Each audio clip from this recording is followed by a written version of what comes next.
नमस्कार. कोल्हापुरी खाद्य संस्कृतीमध्ये मी राजश्री तुमचं स्वागत करते. आज आपण बघणार आहोत आषाढ विशेष गुळाच्या कापण्या. खूप छान लागतात ह्या आणि एकदम खुसखुशीत होतात. तुम्ही एकदा नक्की ट्राय करून बघा.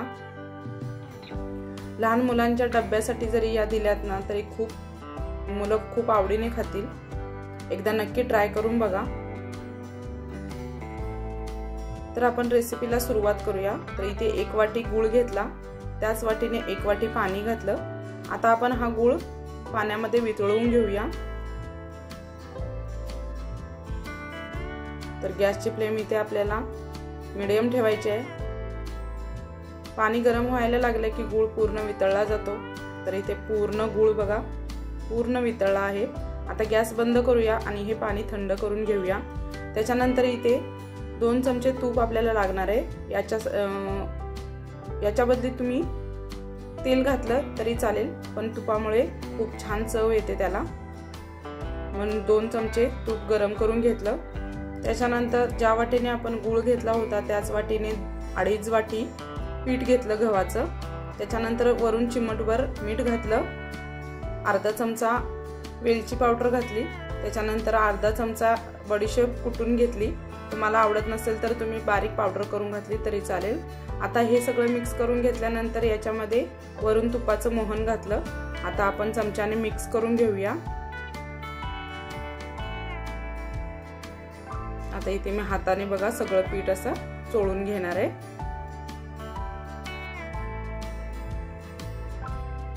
त्याच्यानंतर इथे गुळाचं पाणी बघा थंड झालं. आता आपण हे गाळणीच्या साहाय्याने पूर्ण गाळून घेऊया. म्हणजे कचरा वगैरे असेल त्याच्यात, गुळामध्ये कचरा असतोच, तर तो निघून जाईल याच्यासाठी. तर आता मिक्स करून घेतलं.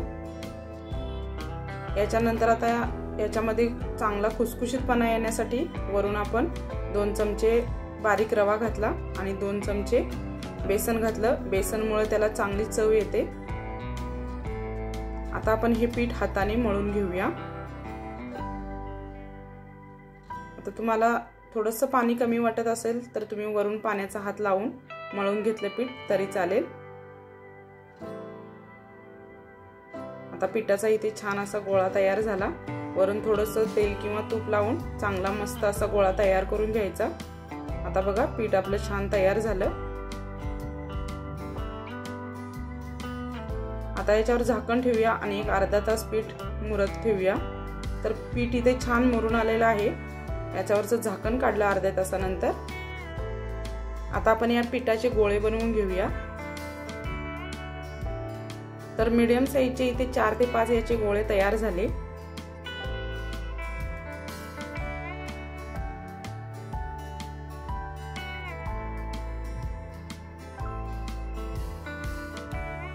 आता आपण लाटून घेऊया. याला लाटताना पीठ वगैरे लावायची काही गरज नाही, असंच आपलं लाटून घेता येतं. तर याची चांगली अशी पोळी बनवून घेऊया आपण. तर पोळी म्हणजे आपल्याला चपाती बनवायची आहे तेवढी पातळ नाही करायची किंवा जाडसर पण नाही करायची. चपातीपेक्षा थोडीशी जाडसर असं लाटून घ्यायचंय. आता लाटून झाल्यानंतर वरून आपल्याला खसखस घालायचं आहे. खसखस नसेल तुमच्याकडे तर तुम्ही पांढरे तीळ जरी घातले तरी चालेल. आता खसखस घातल्यानंतर वरून हाताने दाबून किंवा लाटून घेतलं तरी चालेल. आता दुसऱ्या बाजूने पलटी करून पण याला खसखस लावून घेऊया.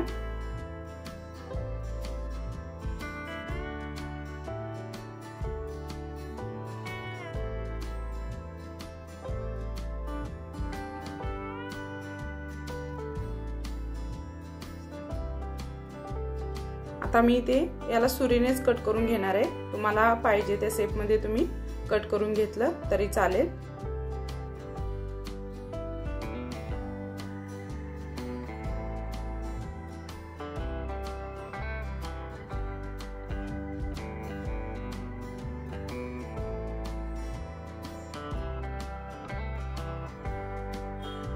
तर मी ते बारीक शेपमध्ये कट करून घेतलेले आहेत.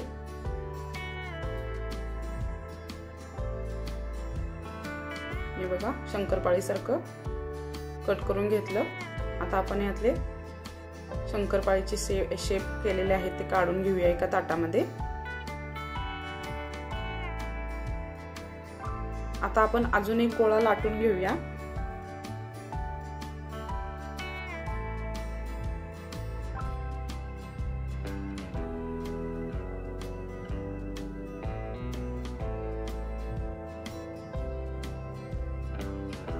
वरून थोडीशी खसखस घालूया.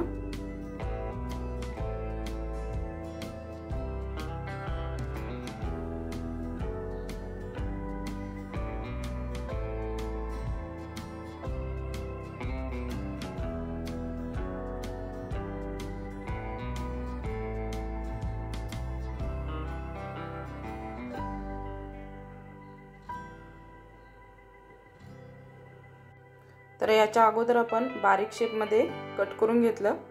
आता आपण थोडंसं लांबट अशा शेपमध्ये कट करून घेऊया.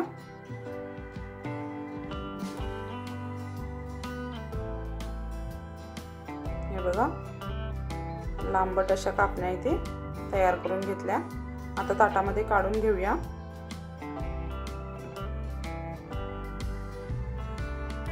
तर कापण्या इथे तयार झाल्या. आता आपण याला तळून घेऊया. तर इथे कढईमध्ये तेल गरम केलं. तर तेल आपल्याला जास्त गरम करायचं नाही किंवा जास्त कोमट पण ठेवायचं नाही. तर गॅसची फ्लेम आपल्याला मीडियम ठेवूनच आपल्याला ह्या कापण्या तळून घ्यायच्या आहेत. जास्त तुम्ही तेल गरम केलं तर त्या पटकन भाजल्या जातात आणि आतून कच्च्या राहतात. आणि जास्त कमी गॅसवर जर तुम्ही भाजलं तर त्या चिवट होण्याची शक्यता आहे. त्यामुळे मीडियम गॅसवर याला चांगल्या लालसर होईपर्यंत तळून घ्यायचे आहेत. तर याला बघा आता लालसर असा कलर आला. आता आपण काढून घेऊया. अजून थोड्या आपण तळून घेऊया.